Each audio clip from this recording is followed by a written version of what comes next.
گوش کن. امروز نون ماست داریم که اگر بهش دل بدی به راحتی درستش میکنیم. اول میریم سراغ آرد، نمک، مخمر و شکر.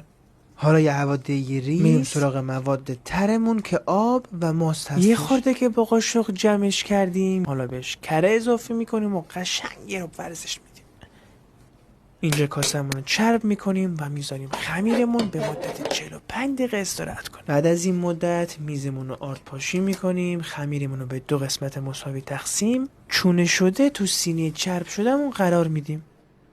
حالا اینجا 1 ساعت دیگه استراحت میدیم. بعد از زمان دوم رو خمیرمون آرد پاشی میکنیم، با تیغ تر میدیم و میذاریم تو فرن که خیلی آروم بپزه. اینم از نونمون. به به.